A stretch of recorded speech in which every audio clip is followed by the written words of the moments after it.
In this third part of our look at background issues related to the study of the history of biblical Israel, we'll take a closer look at sources for establishing absolute dates.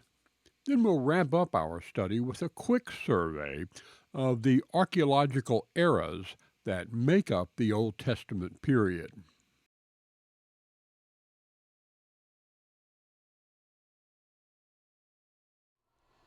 Another kind of external data comes to us from astronomy.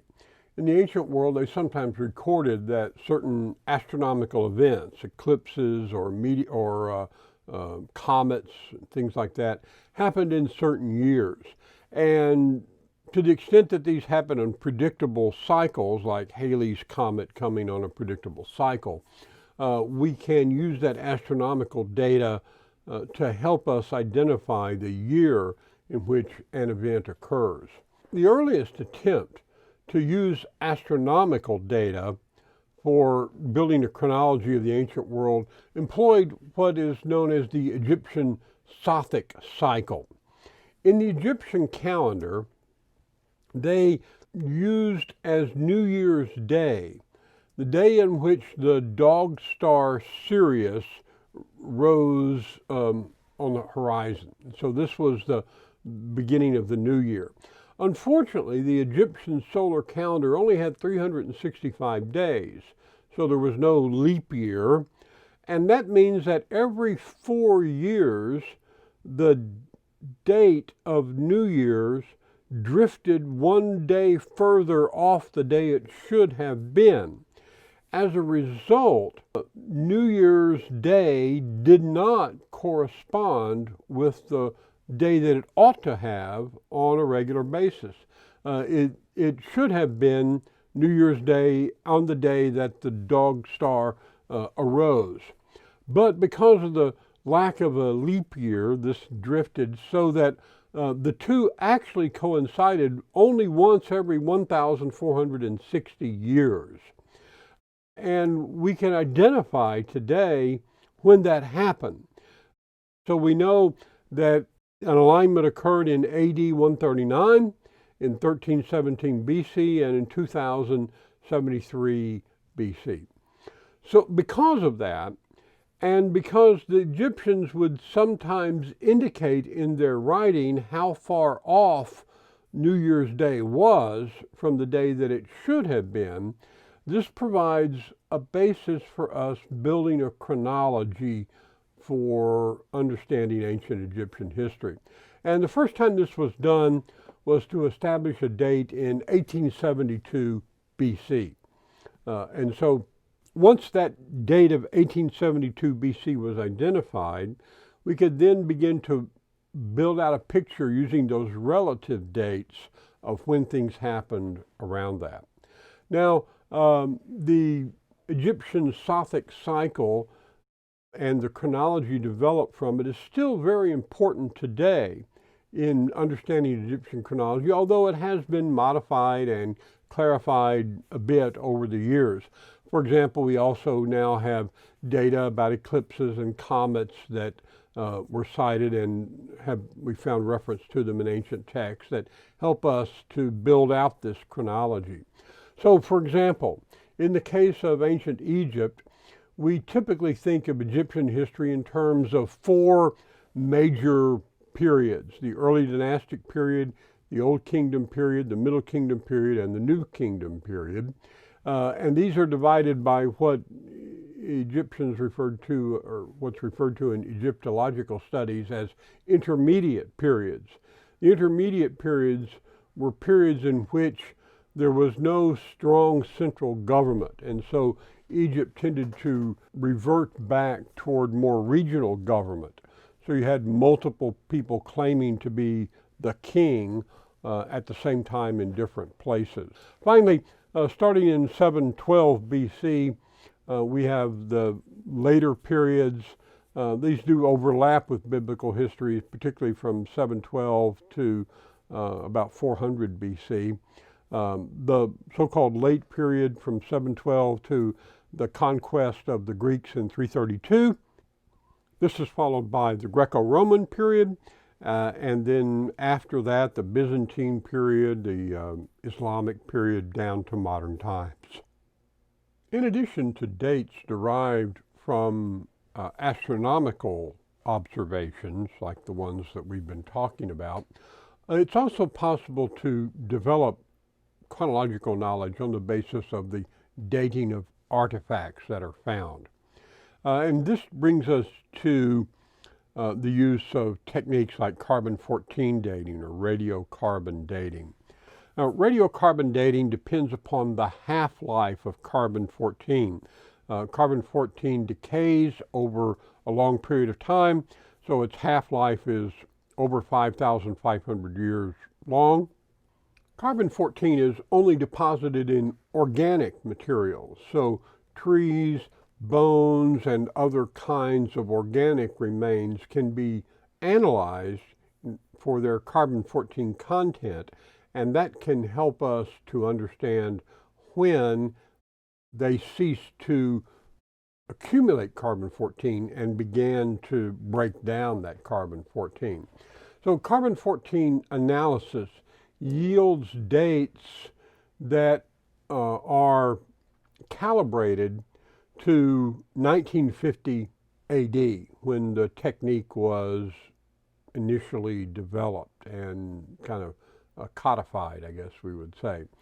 And carbon-14 yields a range of probable dates.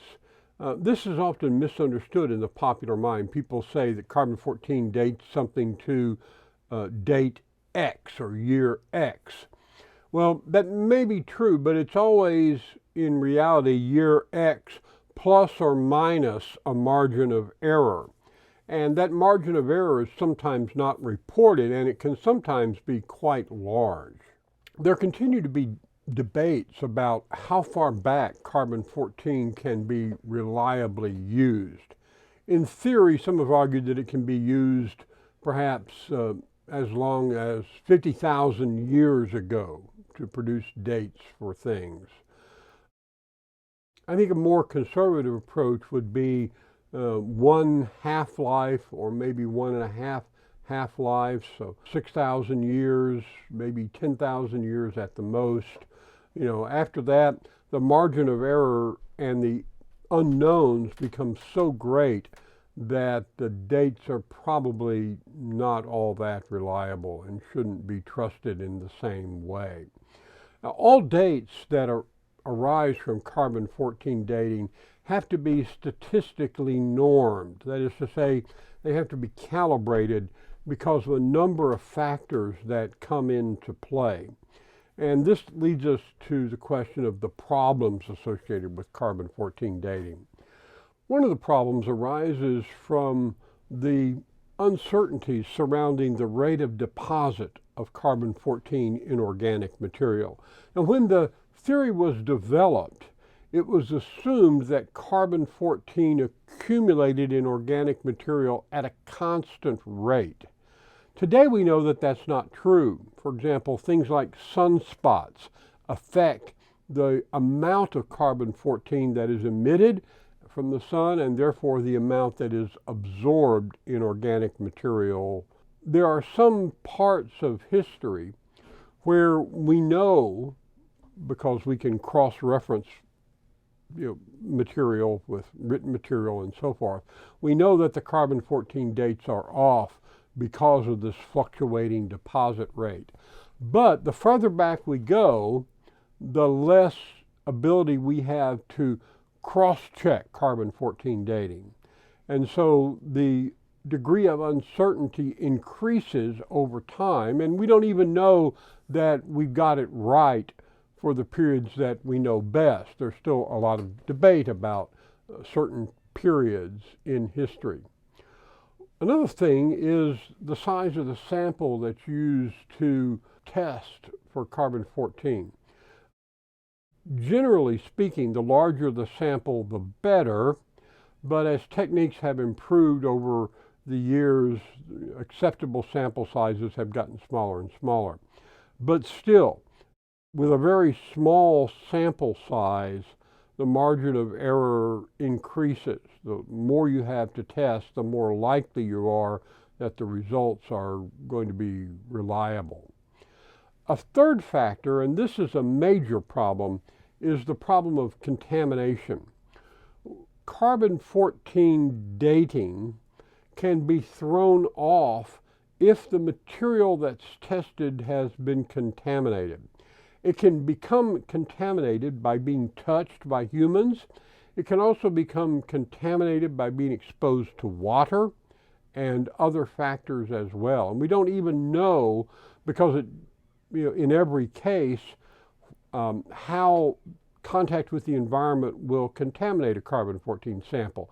Different kinds of materials might be contaminated by exposure to different ecological factors.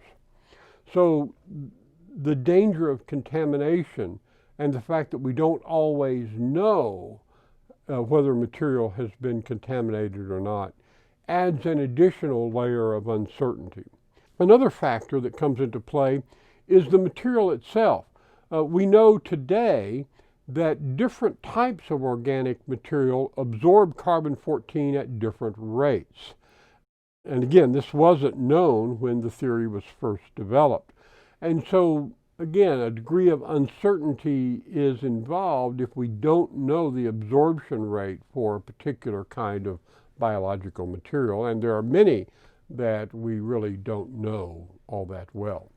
And finally, we have to acknowledge that absorption of carbon-14 actually differs depending on where you are on the planet. If you're at the poles or at the equator, and in other environments, perhaps the amount of cloud cover and rain has an effect on this as well. So we don't always know for sure the way in which the location impacts the absorption rate of carbon-14, and therefore that's a factor that can throw off our analysis of the dating of that material. When organic material is found, it can be analyzed, and you get a report back that gives you information about probable dates. Now, I mentioned that there's always a margin of error, and that margin of error is reported in standard deviation. Within one standard deviation of the statistical mean gives you a 68% accuracy rate that those dates are correct. And depending on how you think of it, 68% is either not all that high or it is high. But all these dates have to be standardized using a mathematical formula and normed against what's called a calibration curve. Calibration curve tries to take into account all these factors that I mentioned just a moment ago about the absorption rate and the size of the material and so forth. All those go into developing a calibration curve. And the problem is that we don't know how reliable our calibration curves are in every case. And there are different calibration curves that have been assembled by different people. And so the results of carbon-14 dating, while they sound very persuasive, and they can be very, very helpful, nevertheless always remain to a degree debatable. Let's look at a concrete example of dating organic material by using carbon-14 analysis. Here in this picture, you see those little black blobs kind of in the center of the picture. Those are olive pits. And here I think there are 3-5 olive pits, or pieces of olive pits that were found. The archaeologist is collecting them very carefully. Here, as you see in this picture, he's not touching them with his hands. He's using the tip of a trowel to pick them up. And then he's putting them in a packet that's made of aluminum foil. He's going to fold that up and put that inside something else and seal it to prevent any moisture from getting in and contaminating the find. Here's a close-up that shows him picking up the olive pits with the tip of the trowel. This is then sent off to a lab. The lab performs an analysis of the material, and it produces a report that looks like this one. We saw this a little earlier, but turning to it now, let's take a look at what it says. If we look at this, we see that the highest level of the return of the carbon-14 data would be a little before 1010 BC. So right about 1000 BC, just a little beforehand.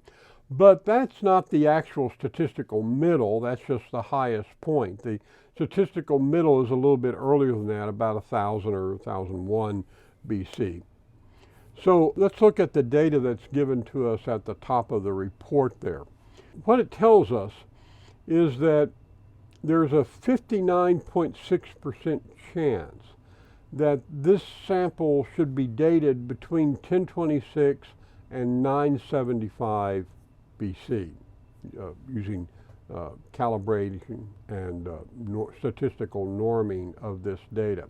Now, there were multiple samples here, and because some of the samples may have been contaminated, not by the archaeologists who collected them, but before they were collected, you'll see that there are actually two kind of spikes. There's a major spike and a minor spike, and that introduces yet another degree of uncertainty. So according to the report, there's a little less than 9% chance that this sample falls in the smaller area to the right as you look at it.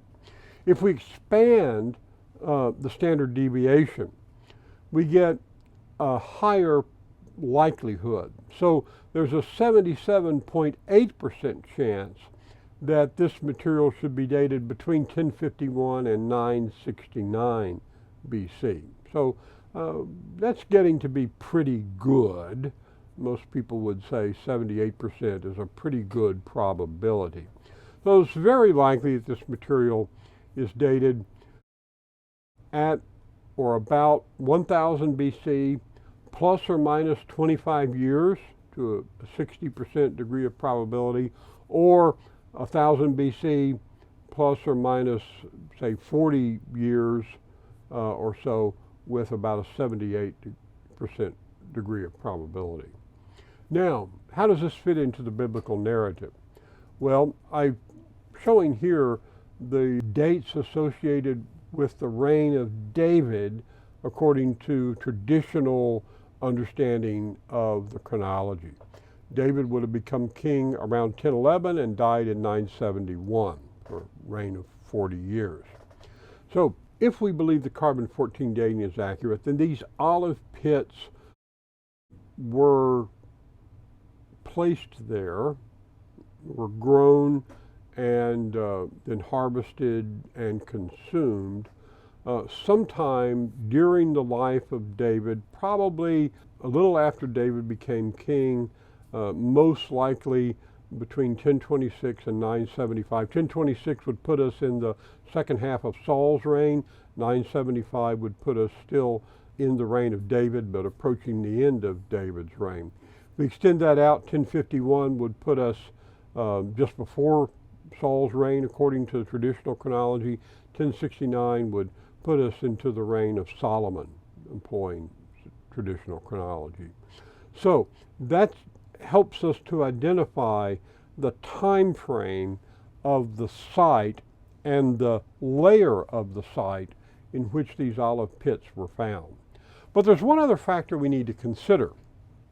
That is that olive pits are grown and harvested and consumed in not much more than one calendar year.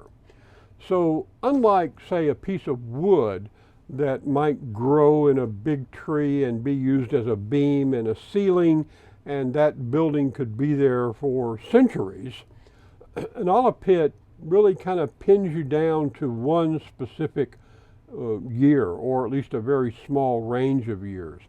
And it represents the end of the period of occupation of this site, because these were left scattered around on the floor.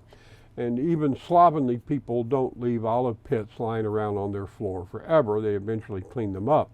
So sometime near the end of the habitation of this site, these olive pits were left there. And probably the end of the period of the habitation of this site would come sometime around the middle of the reign of King David in the Bible. That's the most probable dating. So these little olive pits actually have been very helpful in establishing a chronology for this particular site that helps us to understand this site and this layer of this site dates from the time of King David, most likely. So that's how artifact dating using radiocarbon can help us to identify the date of a particular archaeological site in the Bible. But radiocarbon dating is not the only kind of technological artifact dating that we employ. Archaeologists also use other methods. Thermoluminescence involves the heating of the heating really of stone material, non-organic material, and the analysis of the alignment of the electrons in that material. We also have dendrochronology, counting of tree rings. That's not quite as helpful in the Middle East because we don't have so many big trees there, but some have at least attempted it. The problem with both thermoluminescence and dendrochronology, thermoluminescence in particular, when it comes to dates very far in the past. With radiocarbon dating, at least as far back as 3,500 BC or 3000 BC, we have documents that we can align with the artifact dating from the radiocarbon material. And these serve as cross-references. But once we get past about 3000 BC or so, we no longer have those cross-references in terms of written documents. We have pottery going back a few thousand years before that, but once we get past that, once we get past about 8000 BC at the earliest, now we have no way of cross-checking this. We have no way of determining how accurate the margin of error should be. And so once we get past, 5000 BC, at least, anything earlier than that really has to be treated with a certain degree of caution because the margin of error just involves so many imponderables and so many unknowns, and we have no way of cross-checking this with other methodologies. And so thermoluminescence in particular generates extremely long dates, but we have no possible way of verifying that those dates are accurate. They're educated guesses. And there are other techniques that are employed as well that we won't go into because you have the general idea of the way that technology can be used to assist in building a chronology of the ancient Near East.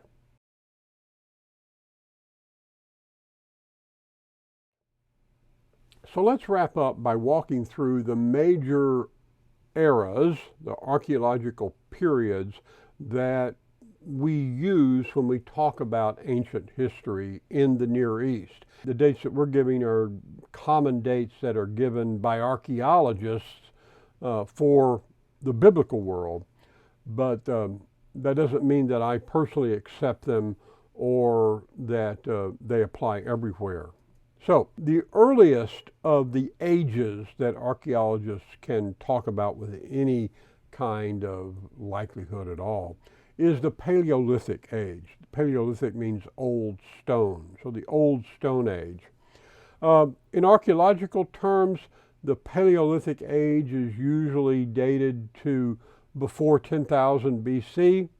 But the problem is there are really very, very limited remains can be possibly dated to this period. So people who lived in the earliest times were hunter-gatherers. There were no permanent settlements. There was no pottery. There was certainly no writing. The stone tools that they used were very primitive. And so we have virtually no way of actually providing reasonable dates for anything before 10,000 BC. This brings us to the Mesolithic era, the so-called Middle Stone Age. Archaeologists typically talk about the Mesolithic era in the Middle East as being the period between 10,000 BC and about 6,500 BC. This is also sometimes referred to as the Natufian period because of a site, Wadi Natuf, where some remains were found. In this period, people began to do agriculture and to do animal husbandry, that is, to raise animals, domesticated animals for food. And so, as a result, we start to get more semi-permanent kinds of settlements, and perhaps as we get closer to 6,000 BC, even some permanent settlements. These wouldn't be cities, but they would be small villages and groups, a few groups of huts gathered around one another, and so forth. But the Mesolithic period is the period of transition between hunter-gatherers and more settled lifestyles. We also get the development of some a little more sophisticated stone tools that help to identify this period. This leads us to the Neolithic period, the so-called New Stone Age. Archaeologists tend to date the Neolithic period in the Near East to between 6,500 BC and 4,000 BC. At the beginning of this period, or perhaps right before it, we get the invention of pottery. So we have a continuous pottery record that has been gradually accumulated from that time onward. We also begin to see the development of larger settlements. We wouldn't call them cities yet, but they are settlements that become more permanent, and these are typically without walls. The most famous of these is the city of Jericho in Israel or in Palestine today, which supposedly has been occupied constantly since about 6,000 BC, which would make it the oldest constantly inhabited site anywhere on the planet. At least that's the archaeological theory. But from about 6,000 BC on, we start to get permanent settlements. This leads us to the next period, the so-called Calcalithic period, or copper stone period, Chalco-copper-lithic stone. The Calcalithic Age, from between roughly 4,000 and 3,000 BC. The Calcalithic Age is marked by the beginning of metalworking, particularly copper melting and smelting. Copper was reasonably common, but is also very soft. The limiting factor for developing metalworking was the ability to build ovens that generated enough heat to smelt the ore. And so copper, being a particularly soft metal, was one of the first, probably the first, to be refined on any large scale at all. So it gave its name to this period. And also in this period, another thing that happens is probably the invention of the wheel, probably around 3,500 BC, maybe as early as 4,000 BC. But somewhere in that period we have the wheel being invented, probably in the steppe area to the north and east of say, modern Iraq, in the northeast of that. We mentioned in the previous period, we got semi-permanent settlements beginning. Now, in this period, we get what we would recognize to be cities being developed, be it urban political structures. These are permanent cities of a significant size, so we can call them cities, not just villages or towns anymore. And in many cases, these cities have very impressive walls as well. So the Chalcolithic period is the period where the cities begin to come into existence. Cities are not just a matter of size, but another factor associated with cities is the distinction between specific types of work. whereas in a village, pretty much everybody is engaged in farming and raising food. They may do some other things on the side, but their primary concern is raising enough food to survive. Once we get to the development of cities, we have specialized labor happening. So some people no longer are engaged in agriculture. They trade their special skills for food. And so we get trades beginning with cities. And we also get dedicated government and militaries developing as well. This leads to the next period, the so-called Early Bronze Age, usually around 3000 BC to about 2200 BC. And the Bronze Age is really based on the fact that we're no longer just smelting copper, but we're now making alloys of bronze, employing copper mixed with tin. But another thing that happens in the Bronze Age is the beginning of written languages.